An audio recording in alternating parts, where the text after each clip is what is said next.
Hello दोस्तों, आपका स्वागत है एक और न्यू लर्निंग वीडियो में। आइए शुरू करते हैं। Start demand and supply zone price action series.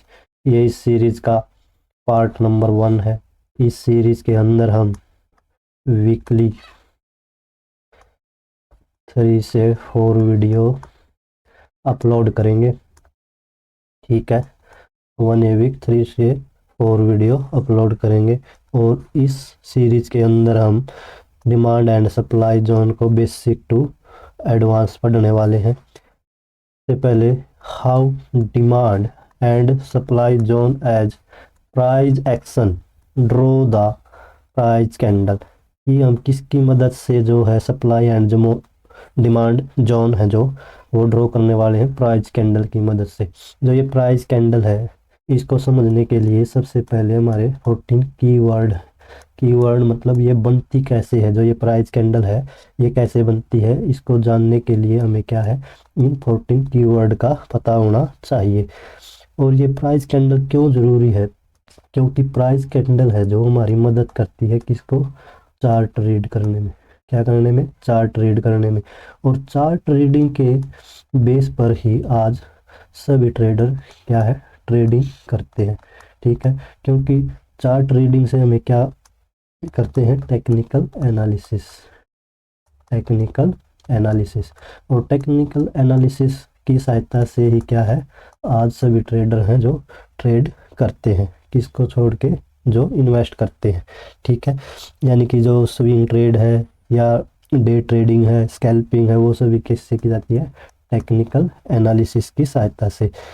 तो इसको शुरू करते हैं। जो हमने अभी डिस्कस किया था कि हमारे 14 कीवर्ड, इन 14 कीवर्ड को लर्न करना हमें, ताकि हम क्या जान पाए कि प्राइस कैंडल कैसे बनती है। फर्स्ट है हमारा मार्केट। हमें पता लगाना कि मार्केट क्या होता है। मार्केट के अंदर बायर एंड सेलर क्या होते हैं। स्टॉक मार्केट क्या होता है, ये कैसे काम करता है। Price move in A market, market के अंदर प्राइस कैसे मूव करता है। OHLC क्या होते हैं। OHLC कैंडल क्या होती है, कैंडल की रेंज क्या होती है, ये सभी क्या हमें पता लगाना है। 7 हम देख चुके हैं, चलिए चलते हैं 8 नंबर पर। जैसा कि आप यहाँ देख रहे हैं 8 नंबर है हमारा क्या, बॉडी, कैंडल बॉडी। हमें पता लगाना कि कैंडल की बॉडी क्या होती है, कैंडल की विक क्या होती है, कैंडल स्टिक चार्ट क्या होता है, क्या इसके फायदे हैं। नैरो रेंज कैंडल कौन सी होती है, जिसे शॉर्ट में हम NRC कैंडल भी बोलते हैं। एक्सपेंडेड रेंज कैंडल कौन सी होती है, जिसे हम शॉर्ट में ERC कैंडल भी बोलते हैं। फेल्ड एक्सपेंडेड रेंज कैंडल जिसका शॉर्ट नेम है फेल्ड ERC कैंडल कौन सी होती हैं। करंट मार्केट प्राइस यानी कि CMP क्या होता है मार्केट के अंदर। जो ये 14 पॉइंट हैं, इन 14 पॉइंट की मदद से हम क्या पहचान पाएंगे प्राइस कैंडल को, कि वो जो प्राइस कैंडल बनी है वो कैसी कैंडल है, किस टाइप की कैंडल है। क्या जान पाएंगे, टाइप ऑफ कैंडल। ठीक है, वो किस टाइप की कैंडल है। और जो अभी हमने पहले भी डिस्कस कर चुके हैं, जो प्राइस कैंडल है वो हमारी किस में मदद करती है, चार्ट रीडिंग में। ठीक है, और चार्ट रीड करके ही क्या की जाती है, ट्रेडिंग की जाती है, ट्रेडिंग। ठीक है, तो इसका कहने का मतलब क्या है, कहने का मतलब क्या है, जो जो ये 14 पॉइंट है इनकी मदद से ही हम क्या कर पाएंगे, प्राइस कैंडल को पहचान पाएंगे। तो अब हमें क्या करते हैं, वो एक एक करके 14 के 14 पॉइंट को लर्न करते हैं। ठीक है, फर्स्ट पॉइंट है हमारा मार्केट। हमने जानना है कि ये मार्केट है जो ये क्या होता है। तो मार्केट क्या है, market is a place where buying and selling goods. यानी कहने का मतलब क्या है, मार्केट एक प्लेस है जहाँ पर बाइंग एंड सेलिंग होती है, किसकी, गुड्स की। तो यहाँ क्या देखा हमने, मार्केट के लिए क्या जरूरी है, बाइंग एंड या कह लीजिए प्लस सेलिंग। यानी कि जिस स्थान पर बाई और सेल का काम होता है उस स्थान को कहेंगे मार्केट। ठीक है। गुड्स मीन एनीथिंग, यानी कि कोई भी वस्तु, चाहे वो कैसी भी किसी भी प्रकार की वस्तु हो, कंडीशन क्या है, सिर्फ उसे बाय या सेल किया जा सकता है, तो वो किसके अंदर आ जाएगी, मार्केट के अंदर। ठीक है, ठीक है, जिसे बेचा या खरीदा जा सकता है वो वस्तु क्या कहलाएगी, मार्केट। ठीक है। नेक्स्ट पॉइंट है हमारा buyer and seller. Buyer and seller, buyer and seller है जो हमें जानना है कि जो मार्केट है, मार्केट के अंदर बायर एंड सेलर का क्या काम है। तो buyer, buyer are buying the goods, यानी कि बायर का काम क्या है, बाइंग द गुड्स, यानी कि खरीदने का। ठीक है, खरीदने का काम किसका है, बायर का। सेकंड है seller, seller are selling the goods, यानी कि सेलर का काम क्या है, सेल करना, यानी कि बेचना इसको, गुड्स को। जैसे कि हम इस तस्वीर में देख सकते हैं, जो ये काउंटर है, काउंटर पर जो ये रखा सामान है, ये क्या कहलाएगा, गुड्स। क्या कहलाएगा, गुड्स। और जो काउंटर के इस साइड वाले व्यक्ति हैं, ये क्या है यहाँ पर, सेलर। ये क्या है, सेलर। और काउंटर के जो ये इस साइड वाले व्यक्ति हैं, ये कौन है, बायर। ठीक है, बायर्स। ठीक है, तो हमने क्या देखा कि मार्केट के अंदर, मार्केट के अंदर उसको रन करने के लिए, यानी कि मार्केट को चलाने के लिए, चलने के लिए किस किस की आवश्यकता पड़ी, सेलर और बायर की। इसकी सेलर प्लस बायर।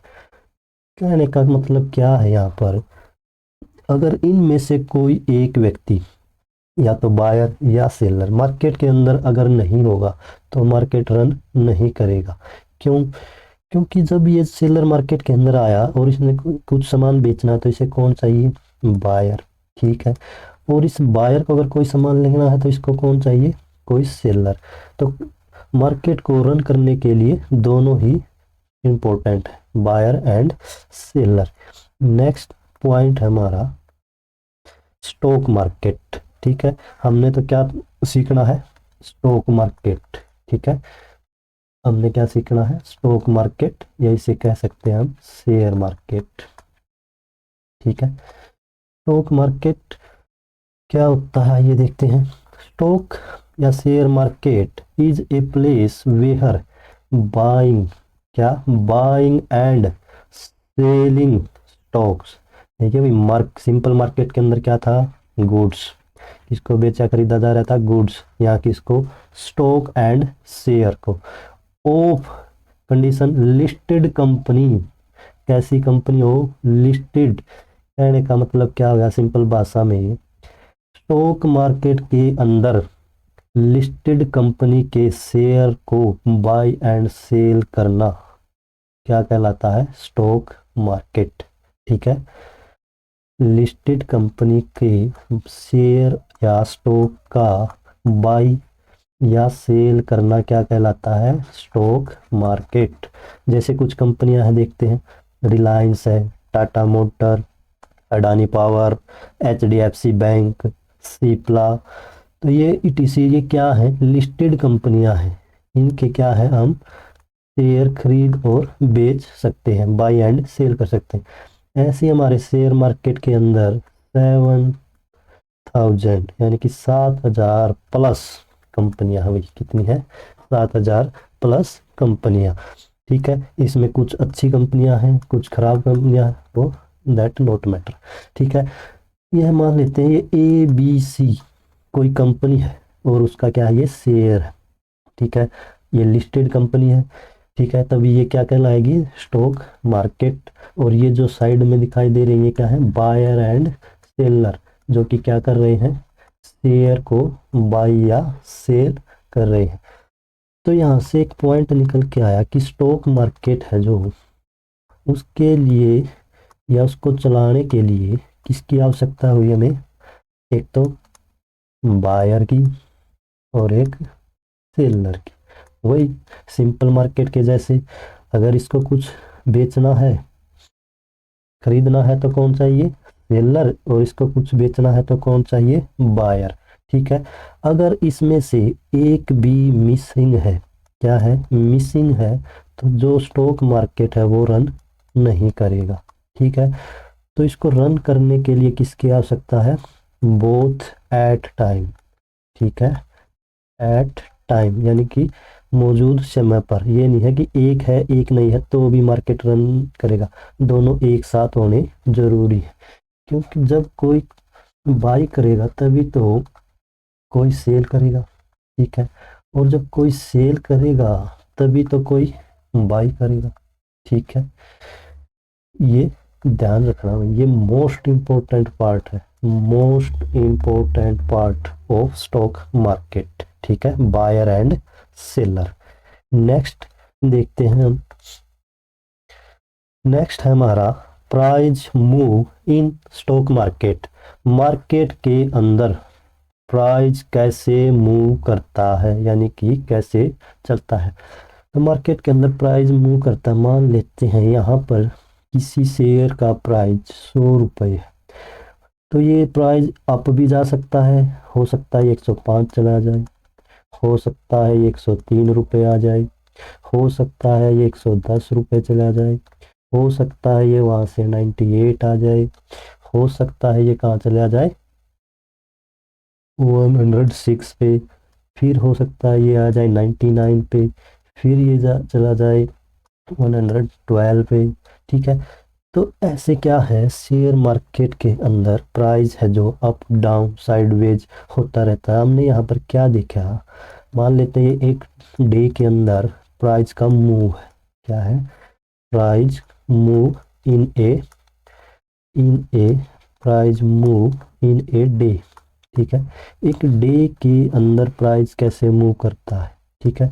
हमने क्या देखा, 100, 105, 103, 110, 98, 106, 99, 112, यानी कि प्राइस ने क्या किया, कभी अप कभी डाउन, कभी अप कभी डाउन, ऐसे चलता रहा। तो यहाँ से हमने देखा जो ये चेंज इन प्राइस, क्या है, चेंज इन प्राइस क्या हुआ, तो हमने देखा लोएस्ट टाइम पे क्या था, आया जब क्या था 98, एंड हाईएस्ट टाइम क्या दिखाया इसने 112। तो चेंज इन प्राइस कितना आया 14 रुपीज, कितना आया 14 रुपीज। ठीक है। तो ऐसे मार्केट के अंदर चेंज इन प्राइस होता है। और जो ये चेंज इन प्राइस है, ठीक है, जो ये चेंज इन प्राइस आया हमारा, ये किसकी वजह से आया है, बायर एंड सेलर की वजह से। ठीक है।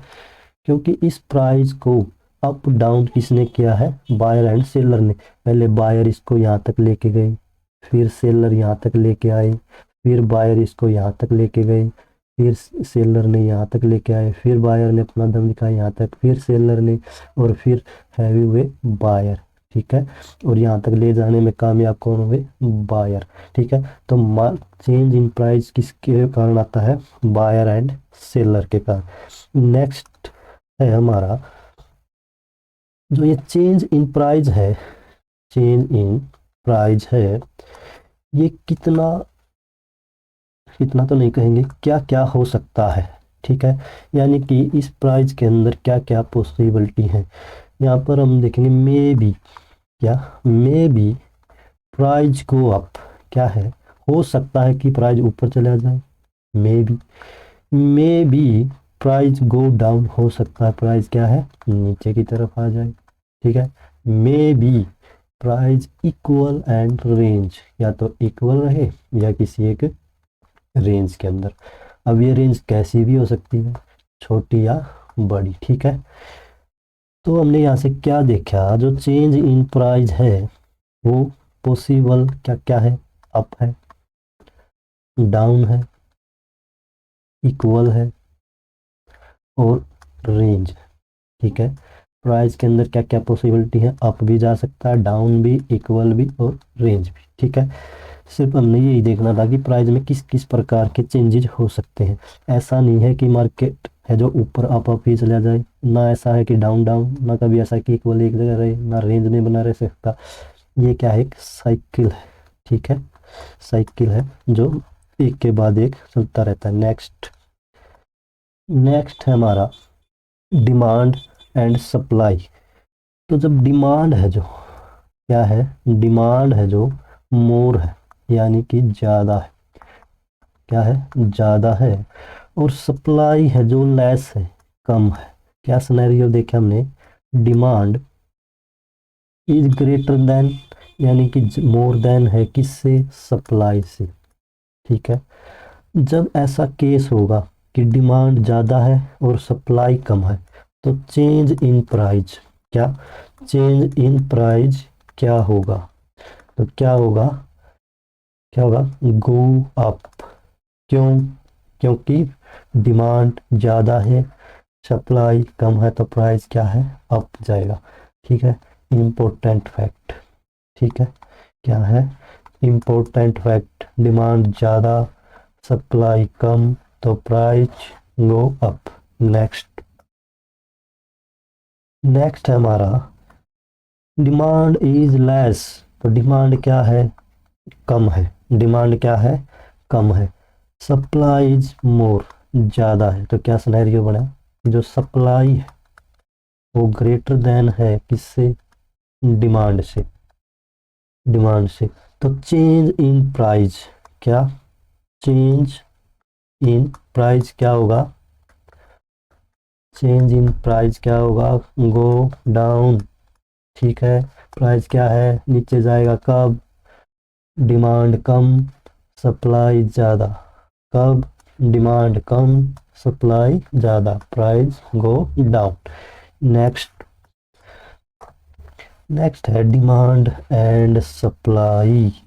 जो डिमांड एंड सप्लाई है वो इक्वल हैं, कैसी हैं, इक्वल हैं, या किसी एक रेंज के अंदर है। ठीक है, तो change in price, change in price क्या होगा, प्राइस भी क्या होगा, इक्वल एंड रेंज के अंदर। ठीक है, कब, जब डिमांड एंड सप्लाई क्या है, बराबर हैं, तो प्राइस के अंदर क्या चेंजेस आएंगे, इक्वल एंड रेंज के अंदर। Next, price move during a trading time frame, यानी कि प्राइस का मूव एक ट्रेडिंग टाइम फ्रेम के अंदर।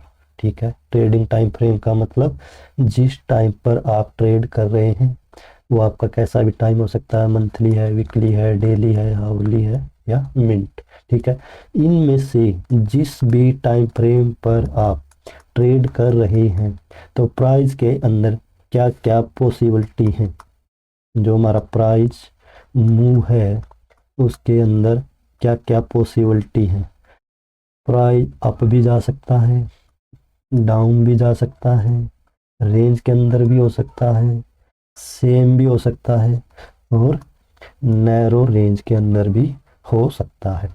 तो कहने का मतलब है कि price up, down, range, same, narrow range कैसे भी हो सकता है। इसका पता किससे लगाया जा सकता है, टेक्निकल एनालिसिस की सहायता से। ठीक है, टेक्निकल एनालिसिस की सहायता से। तो thank you all for watching this video. हमने हमारे आज 4 पॉइंट किए हैं। ठीक है, नेक्स्ट पॉइंट नेक्स्ट वीडियो। ठीक है, थैंक यू।